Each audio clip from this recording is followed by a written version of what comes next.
Except GSMC Sports Network is absolutely free.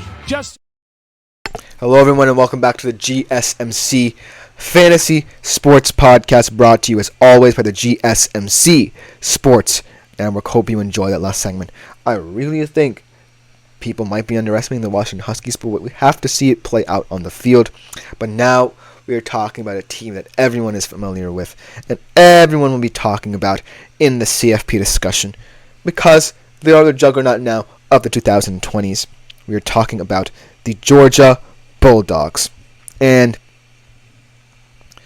when I think about what Georgia has done to earn the respect of everyone in the college football community, I think about how Kirby Smart has set in stone the fact that, yes, he can recruit well, but he can also instill a culture in Georgia that really cements them as a team to be reckoned with, no matter who is playing at what position, regardless of whatever you think about their players.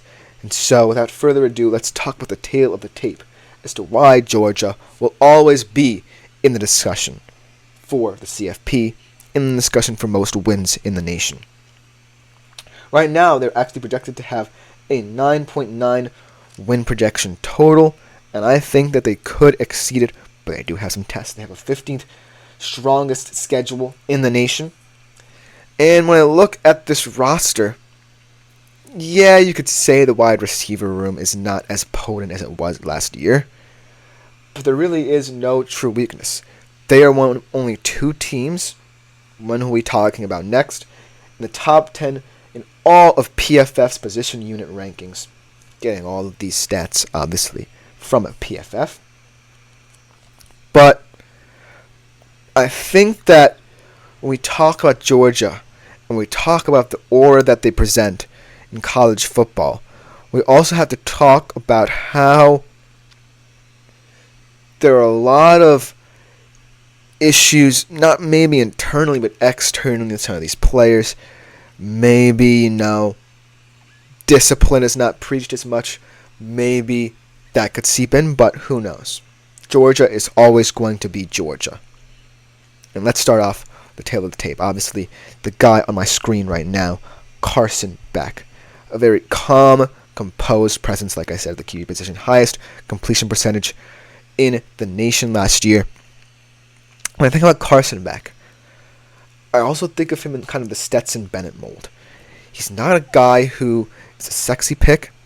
He's not a guy who is going to force things. He's just a guy who gets the job done. But he gets it done above average as well. There are certain traits to him that show a true QB, and that's why he's also popular in mock drafts, going as the number one QB overall. Because combining all the traits that might be a little bit unpretty in a quarterback and making them stand out is really special to behold. However, like I said, he's breaking in a largely new wide receiver room with guys like Dominic Lovett and Ra Thomas. These guys have been with the program, haven't necessarily had their chance to shine, and so I'm really looking for them to step up. Both of these guys have had a couple of good seasons, decent seasons, but in order to truly be a threat, Carson Beck needs one guy who can get yards after catch. I don't necessarily think Carson Beck is going to be a guy who's going to throw dots to wide open players 60 yards on the field. He's going to need someone who can make an impact after the fact. And so I'm looking at Dominic Lovett and Ra Thomas as the top two receivers in this unit. Really step up. They have solid depth at the running back position in Branson Robinson and Roderick Robinson, but at the end of the day, Georgia's pass game is going to come into focus a lot more. That being said, you have guys like Oscar Delp. Fantastic future for him, I believe, if he can win the starting job over a guy like Benjamin Urosic. And like I said before, it's all going to come down to how this unit performs, I think. If Carson Beck feels comfortable throwing to them as well, will also come into play. But at the current moment in time, I really see no faults with two guys who have been in the system, a promising young tight end, and a Stanford transfer who's going to be one of the best tight ends in college football when it's all said and done at the end of the season. I'm transitioning to the defense, as you can see on my screen. The defense also has a couple question marks, but it's still Georgia defense. It's not necessarily going to be Jalen Carter, Jordan Davis level, but these are guys who can still perform. And the guy on your screen right here, Michael Williams, is going to be one of the vocal leaders of that defense at the linebacker position. I think that he's going to have a fantastic year for the Georgia Bulldogs. As many other defenders before him have done, I think that he's kind of gone under the radar in terms of that. And so, when I look at Georgia, the scary thing about how they have built their team is that continuity doesn't necessarily have to matter in terms of how this team is built. And it seems kind of weird to say that because they do have continuity at certain positions. But Kirby Smart is just so brilliant at diagnosing certain areas where he might want to beef up the squad that everything's okay. He saw the Brock Bowers as a weapon, and he said, what's the closest thing to that? Oh, I'm going to recruit Oscar Delp, add Urosic from Stanford.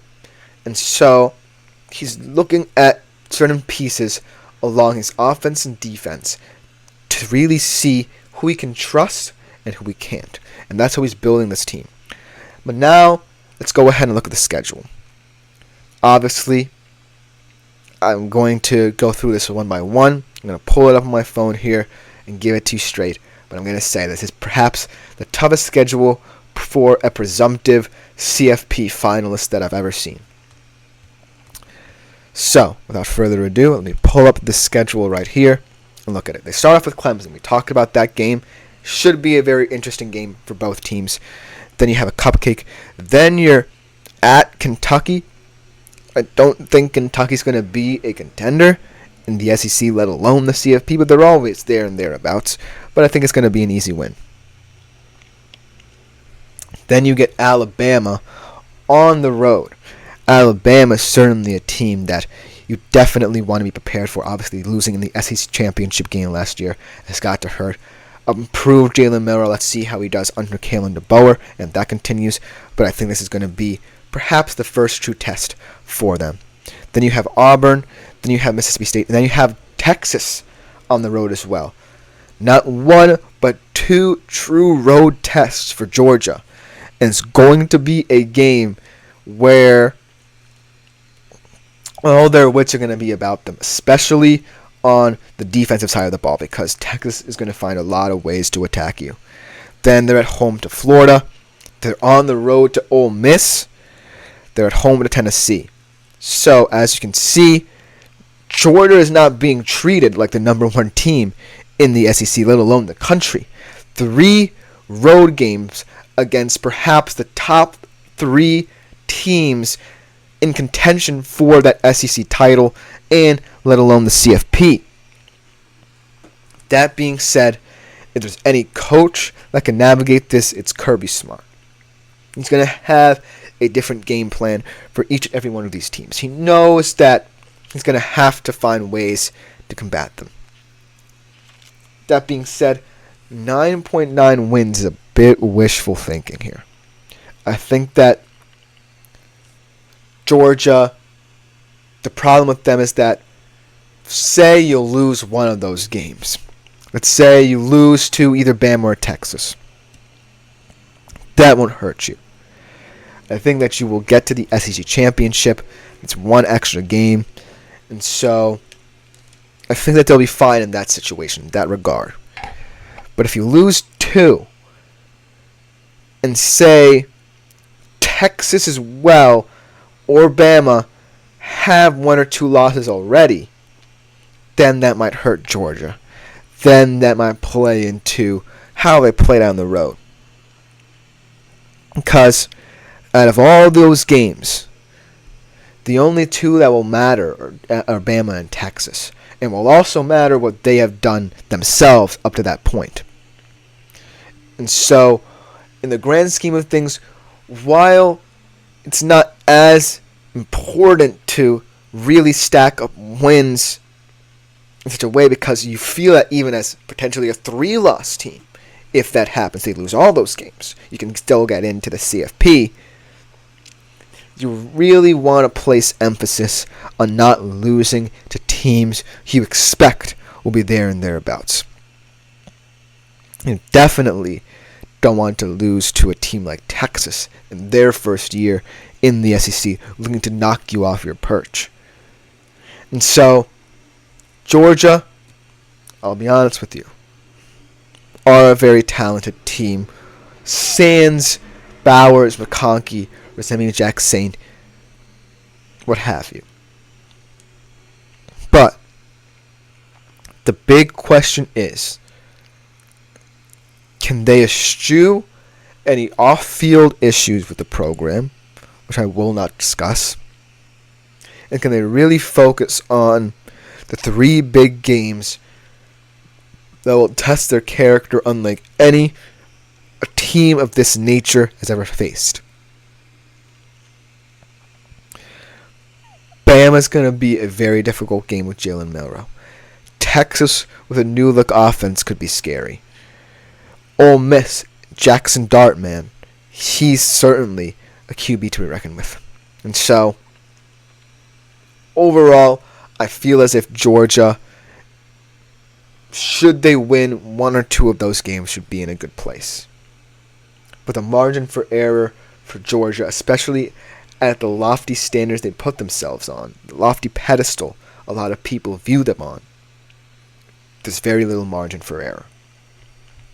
We'll just about do it for the segment. Coming next, we look at the other big contender from the Big Ten to make the CFP and make some noise in terms of win projections. Ohio State will be next on the GSMC Fantasy Sports Podcast.